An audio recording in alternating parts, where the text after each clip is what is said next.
It's a blooming glorious day, which means it's probably going to get really hot later. So in about 2 miles we've got the Blisworth tunnel, which is how long?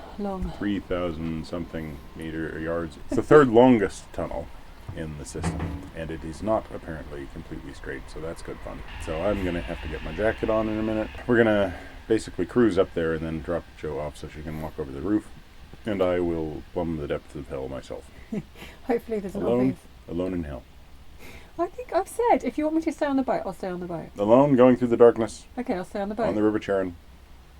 I need a little coin or something to give to the boatman. No, don't worry about it. I can go. It's not a big deal. You heard it. Yeah. People do this alone. Jono does this alone. Jono hasn't done this tunnel, maybe. I don't know. But one way or another, other people do it alone, so I can do it alone. She had a dream last night, which I didn't even exist, apparently. I said I had a disturbing dream last night, and you said, what did you dream? And you said you didn't even exist. Yeah, and I'd already said it was disturbing. That is disturbing, but I think it's more disturbing from my perspective than it is from yours. It was pretty disturbing for me. Yeah, well, okay, good. At least it was somewhat disturbing. But I'm just like, oh, good. I was just written out of existence. Wonderful. No, you didn't exist in my world. You probably still existed in the world. Probably. Oh, good. I hadn't met you. Yeah, I might have been born during the Dark Ages or something. Yeah, so on the other side of the tunnel is Stoke Bruerne and some locks, and hopefully we're going to stop there and have a look around. Is it Stoke Bruerne or Bruerne? I think it's Bruerne. Yeah, you can ask them at the museum. Yeah, it's got sort of an odd spelling. But anyway, there's apparently a museum there.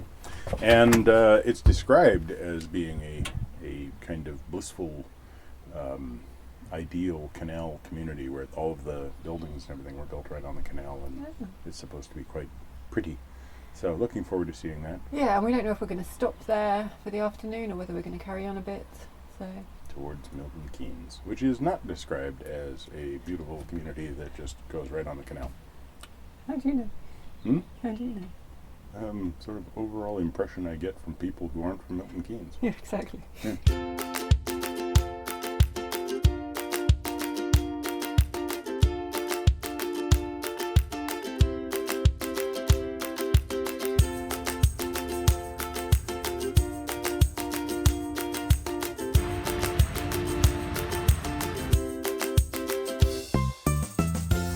That way is the Northampton arm, which we will not be going down.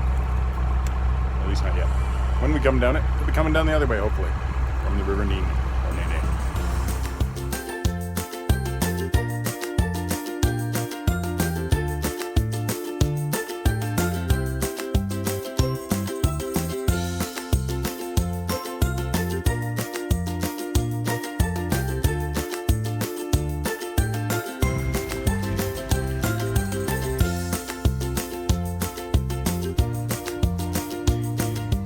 Michael's just disappeared in there, and we have to work out how to get over the top. Come on, George. Come on.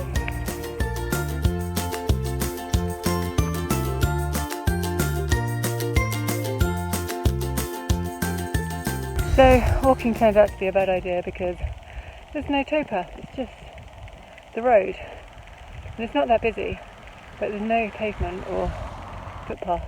So every 2 minutes I'm having to jump with George onto the verge and get out of the way of cars. But to be fair, there are gorgeous views up here, so maybe it was worth it.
we did, pretty much we got up and we pushed forward to the Blisworth tunnel. Yeah.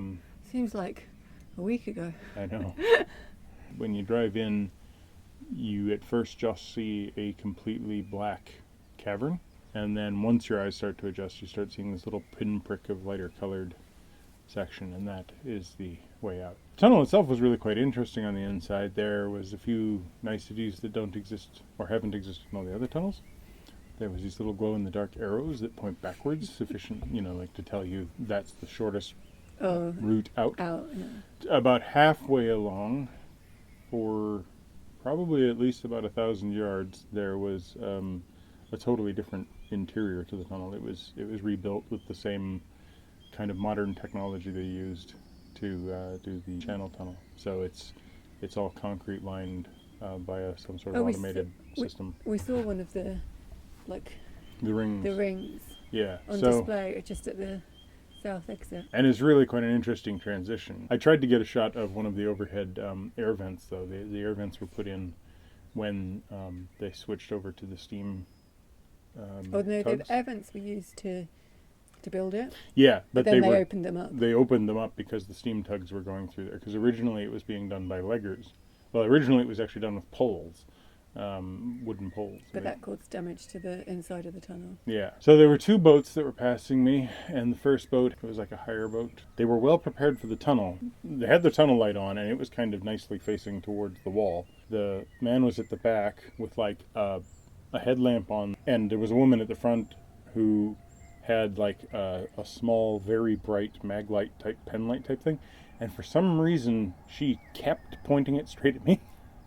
So I kept being blinded by that light, and then he'd wave his head and blind me with the other one. Probably when I was about 400 to 500 yards out towards the end, this slightly wider boat came around the corner, shot into the front end, but all I could actually see was these lights on it. Well, apparently they take this little trip boat that leaves from Bruerne Wharf, and it's used as kind of a quick little introduction, and we'll show you the tunnel. And what they do is they drive the boat partially into the tunnel and let people take photographs, and then turn the lights off to show everybody what it would be like in the tunnel, and then turn the lights back on. Which means that if you're coming through the tunnel towards them, all of a sudden... And you don't know that there's a trip boat that does this. Yeah, so all of a sudden what you see is one bright light, then a second bright light, then a bunch of little flashes of lights, then two lights go off and there's a silhouette of a wide beam in front of you, followed by lights going back on. So you're just like, all right. They reversed out, and all of a sudden I was like, oh, okay, it must be some sort of a show. You actually beat me through. You were already waiting when I came down the path. Yeah. And then I was just hot and exhausted, because I think this is the hottest day of the year. It's been pretty warm. It's like 25 degrees. It's like 8 o'clock now. We've only just stopped. It's still like 25 degrees. And it's baking inside the boat. So then we stopped at that little... we stopped there. There's a little... What's he called? A glass? Stained glass. He does custom stained glass. He's got like his little workshop, and we both collapsed on he's got some seats outside, and had a cold drink and started talking to him. Oh my gosh, how nice is Stoke Bruerne? Really lovely little village on the canal. Lots of history and stuff. There's two pubs, there's a cafe, there's an Indian restaurant. And then we took it in turns to go to the museum. Yeah, but no Georges allowed. Yeah, so that's why we had to take it in turns. Yeah, it was really nice. Like there's quite a lot of those roses and castles painted pieces, but not modern ones. No, like ones that are actually like 100, 200 years old. It's just really interesting to see, and not the sort of thing I'm generally at all interested in. But you could still appreciate it. Yeah. There was like information about the canals in general, and there was like a boat with a traditional boatman's cabin and stuff, but then there was more specific information about the local area, and then it's like the canal history basically. Yeah, that was interesting. The idle women. Well, I guess it was World War II and World War One. It was both times. War broke out, and a lot of men who had been working on the canals volunteered, and the country sort of suddenly realized that many of the canal boats on like the Grand Union were just coming to a halt, and so they recruited all these women to be boat women. Yeah, and so they'd train up in pairs and then threes, and then three would go out onto a boat and crew the boat for the whole time of the war, basically. And so I guess there was this kind of revival of the canals during the war, for the war effort. Yeah, and the build-up of all of the defences around the canals. Yeah, all the pillboxes appearing. And there was all the bombings that targeted the canals because... Like in Banbury Lock, there was a picture of with its bomb damage, and that was actually interesting to see because that was the lock that we got to go down in December. Yeah, and it was really damaged. And then there was this picture of like a map of... in Birmingham. Birmingham, where it just had little dots for every place that an incendiary bomb fell and every place that a high explosive bomb... More dots than map. Yeah, it looked like the thing had measles. And then we learnt about the history of the tunnel. So the Grand Union came up from London and it came down from Braunston, but there was this section in the middle over Blisworth Hill where there was no navigation, and so the cargo would be taken off and put on little tram carts or something and taken across like trolleys, and they were horse-drawn across. They started building the tunnel, and I guess in either surveying or the beginning of construction they had to abandon it because the work site got flooded out. And they decided not to go over the top with locks. So they built the second tunnel. I think in the early 1800s, the second tunnel was built. And it's really quite... And they built it by dropping the shafts all the way along, and then it was built by hand with people going down the shafts and then building, carving out in either direction, and eventually meeting up and joining them. The initial way that they started trying to clean the coal tar and everything that was building on the tunnels from the steamboats, they cut down large bushes and just attached them to boats and then dragged them through. Half a tree sat on top of the boat to try and scrape it. It was a really small museum, but really, really fascinating. Yeah. And then we had ice cream, and then I was like, should we just stay here for the night? It's like 3 o'clock by this time. Even though I wanted to stay, Michael was like, no, we must do these 7 locks and get below them. So we set off, and the lock at Stoke Bruerne is full of gongoozlers, obviously. So there was this Chinese family that walked up. I think they were Chinese. And she walked up while we were preparing to get off. And she's just like, are you going? Yeah. And she's like, we would like to watch the... what was it she said? We want to see the mechanism. Oh. And I was like, okay. And we'll be leaving in 5 minutes, and then we go through there, and they watched, and they're taking all these photos. There's 2 boats coming up, so that was quite good timing. Yeah. I won't go into how rude that woman was. Oh, one of the women on the boat. She was on a hire boat. She was just yelling at everybody. She was bossing everyone around, and then the water's going up, and you can't yet see the boats. But from where Michael was, you could tell that there was no water in the lock. Yeah. Yeah. So which I knew. I was like, Michael will be able to see. The water's down, so he'll just go onto the never lock. Mind the boats moving. Yeah. And the people with ropes and stuff. Yeah. So, but then she's there, and she's like, no, I'm not opening the door for you. You can just stay there, like really loud and kind of obnoxious, kind of. I thought she was pointing at the lock landing, saying, "Don't take the lock landing," because there was a woman on a wheelchair. So I had this. Okay. I was like, oh yeah. So I assumed the wheelchair was going to go to the lock landing to get on one of these boats. So I pulled back, but then we went in and went down, and at the bottom, the Chinese lady came over, and leaned down and was like just so polite in saying, good journey, have a good journey. And you know what happened then? There's like crowds there, and the doors open, and it's like one of the really heavy doors, like with the really massive balance beams. Right.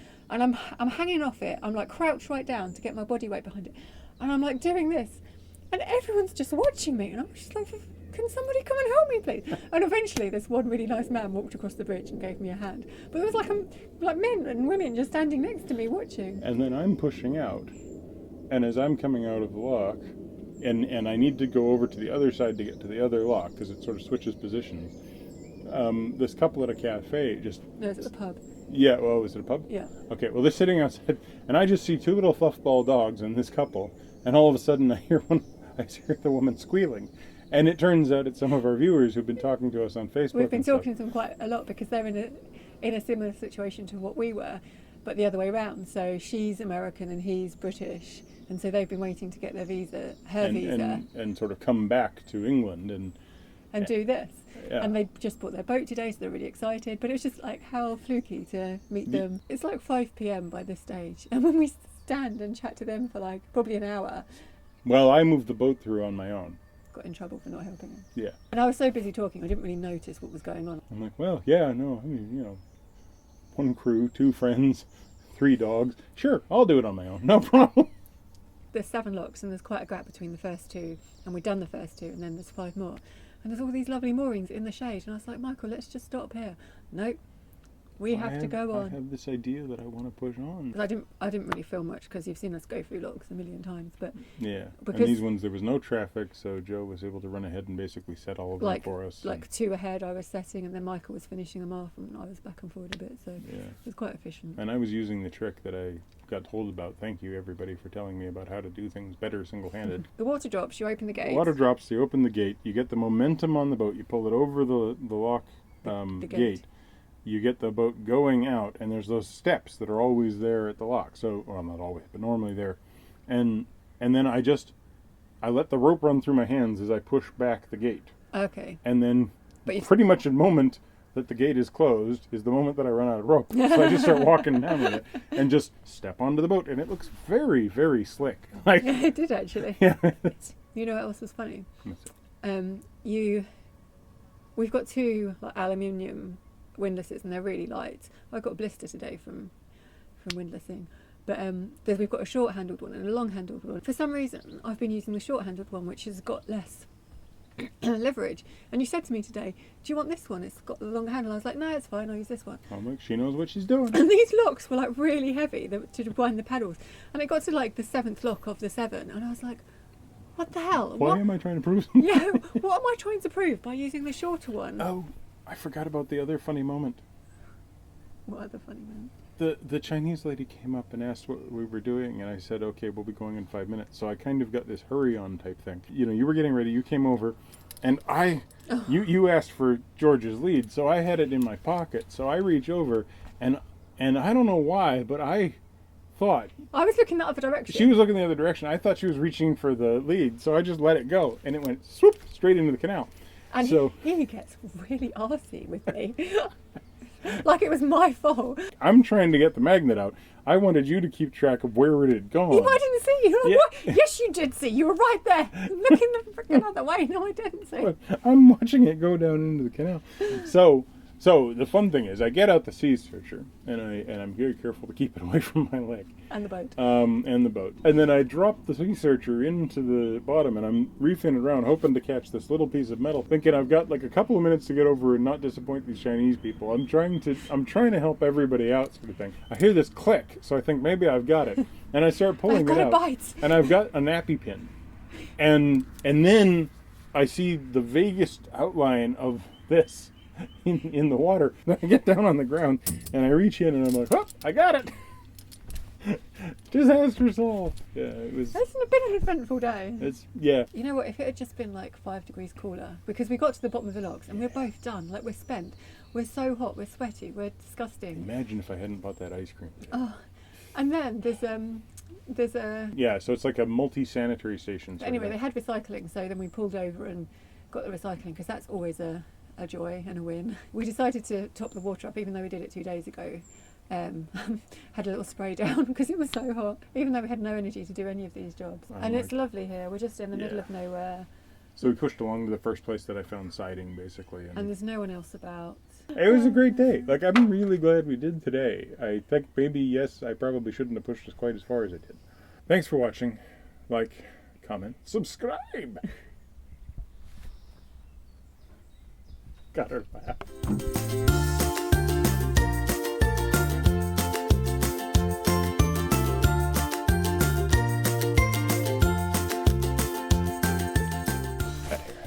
At her. My hair. All right. It's the third longest, not largest. It's the third longest. It might be the same thing. Anyway.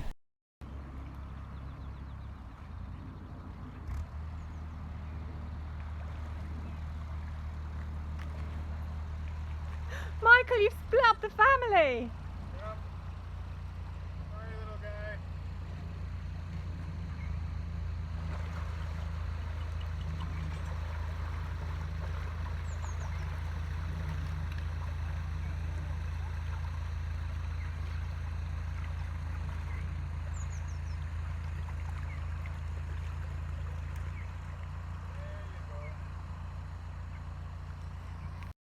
There was a family of 3 and a mum, or a dad, and 2 babies. And they were like bobbing around in the middle of the canal. It's like, Michael, mind the family. And he's like, which way shall I go? I tried to turn left And then to clear the family. And then they turned the same way. And like mom, dad, and one of the babies goes this way, and one of the babies goes that way. But the baby only just like got in front of your boat. I was just like waiting for the. I mean, it wasn't going to go splat. The water would push it out. But it was like. He went back. He goes back, peeping like mad, and mom and dad over there, and I'm just like, I feel so guilty. Yeah, and then so I turned around to throw a bunch of duck food to the parents, and nearly hit the boat in front of us. Like, oh yeah, you'd gone Wales. Anyway, they all got reunited, and it was happily ever after. Yeah, they were safe. Hello. Hello. Today, very long day. We broke. You broke. Yeah, very broke. You were laughing because you're like, we're in this like. Yeah, I was like this quintessential English historic scene, like of this traditional like canal village, and we're eating curry. I'm like, that sounds like a traditional English thing to do. It's a national dish. And Georgie. Then they had a display George. on. Oh, it's just over there. Can you see him? Yeah. I was going to give him a biscuit. Oh, he can have a biscuit. George, want a biscuit? Let him have it. Want a biscuit? Yum yum yum yum yum. Yeah. So sorry. Shafts because of the obviously, and then we were like, oh, we'll get the next available. Yeah, I've got to turn all the lights on and figure out what's on my feet. Yeah. We're not talking about that. So you're going to cook dinner? Am I? Yeah. Oh, I'm throwing under the bus. I moved locks on my own today. Yeah.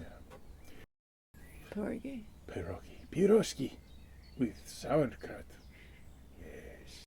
End the video. Yeah, Edit all stuck this. on Russian for no particular reason. It's better than Bane. Mm-hmm. Michael occasionally slips into Bane without meaning to. Yeah, I really don't mean to, but all of a sudden I sound exactly like Bane from the Batman movies. Anyway, won't happen today. Thanks for watching. Like, comment, subscribe!